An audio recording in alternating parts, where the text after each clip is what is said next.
A funeral will be held today for 8-year-old Thomas Valva. Officials say his father, an NYPD officer, and his fiancee are charged in his murder. CBSN New York's Jenna DeAngelis is in Suffolk County with these disturbing details. Jenna. Natalie, a difficult day in store for those who were close to Thomas Valva and have to say goodbye. The funeral is being held here at St. Elizabeth's Church.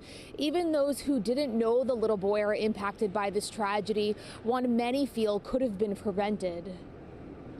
An outpouring of love as many lined up to pay tribute to Thomas Valva at the 8-year-old's wake in Deer Park, Long Island.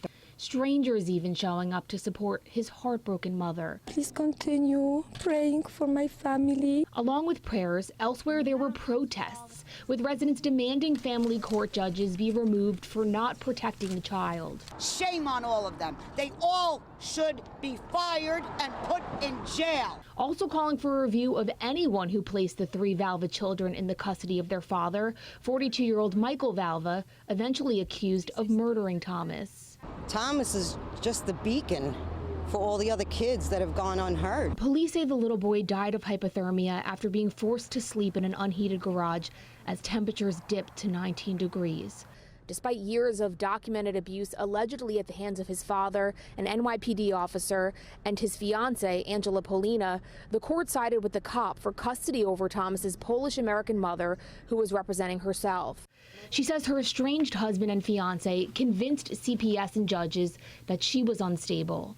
Valva and Polina, charged with second-degree murder, maintain their innocence. CBS 2 sat down with Suffolk County Executive Steve Bellone, who vows to investigate how the Department of Social Services handled the case. We've been denied an interview with Child Protective Services. Some raise concerns CPS is spearheading an internal investigation. I'd like to get the baseline facts, certainly no later than next week. Then we can determine how much further we need to go in terms of an investigation. Meanwhile, many mourning the loss of Thomas Valva are hoping his death will spark change. An unnecessary death, really unnecessary. And we need to find the money to hire more people to help children in need. Suffolk County legislators also plan to have a hearing today to ensure the county's Department of Social Services has the proper staffing and procedures in place to prevent future tragedies. In Melville, Long Island, Jenna DeAngelis, CBSN, New York.